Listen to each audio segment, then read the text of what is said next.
Madalas may mga lakbay sa buhay na hindi nakikita ng karamihan. Parang sa mga taong may kanya-kanyang kwento ng pinagdaraanan. May tahimik na bigat sa bawat hakbang. May mga pangarap na dahang-dahang hinuhubog ng araw-araw na pagsubok. Hindi lahat ng paglalakbay ay nakikita sa layunin lamang ng pagdating. Mas madalas ito ay umiikot sa kung paano nalalampasan ang bawat daan na puno ng hirap at tiyaga. Sa mga liblib na bahagi ng aklan, kung saan ang kalikasan ay malapit sa pangaraw-araw na pamumuhay ng mga tao.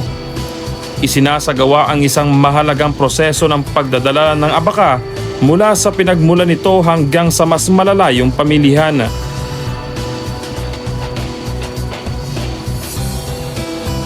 Mula sa mga taniman, inilalagay ang mga hibla ng abaka sa mga balsa na yari sa kawayan at dahang-dahang binabagtas ang agos ng ilog.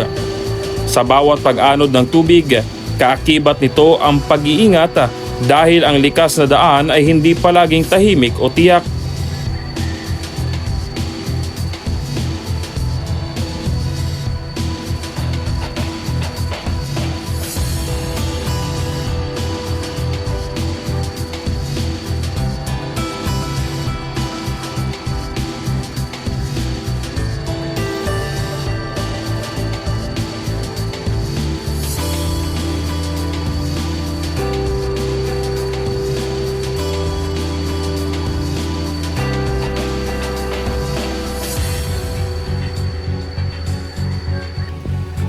Pagdating sa Pangpang, isinasalubong naman ito ng isa pang yugto ng paglalakbay.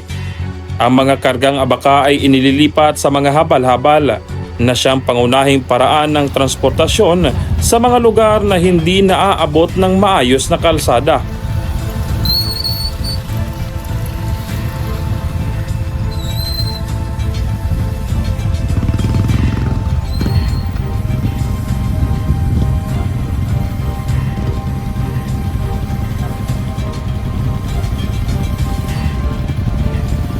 Sa ilalim ng init ng araw at sa gitna ng mabato at makikitid na daan, ipinagpapatuloy ng mga tagahatid ang paglalakbay na ito, dala ang bigat ng produkto at ang responsibilidad sa kabuhayan ng kanilang komunidad.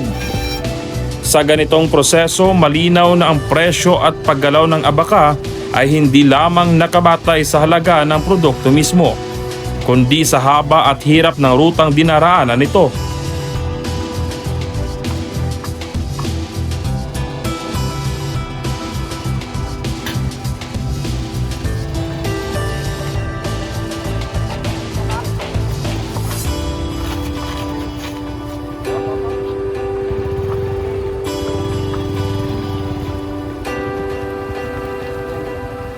Hop.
Sa huli, ang paglalakbay ng Abaca ay sumasalamin sa isang malawak na pangarap na mas magandang daan.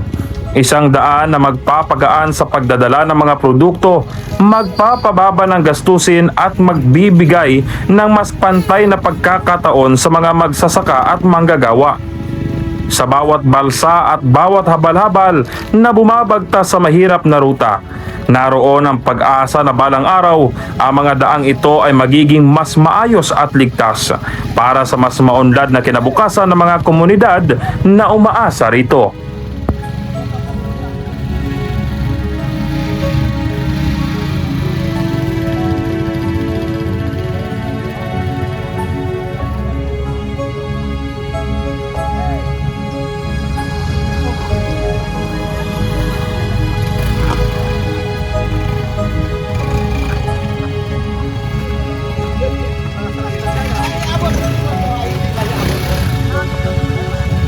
Kalisod ang gato.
Ang kakulangan ng maayos na farm-to-market road ang isa sa mga dahilan kung bakit nananatiling mabigat at magastos ang transportasyon. Hindi ito usapin ng sisi, kundi isang paalala ng realidad na kinakaharap ng mga liblib na komunidad. Sa huli, ang paglalakbay ng Abaca ay sumasalamin sa isang malawak na pangarap na mas magandang daan. Isang daan na magpapagaan sa pagdadala ng mga produkto, magpapababa ng gastusin at magbibigay ng mas pantay na pagkakataon sa mga magsasaka at manggagawa. Sa bawat balsa at bawat habal-habal na bumabagtas sa mahirap na ruta, naroon ang pag-asa na balang araw ang mga daang ito ay magiging mas maayos at ligtas para sa mas maunlad na kinabukasan ng mga komunidad na umaasa rito.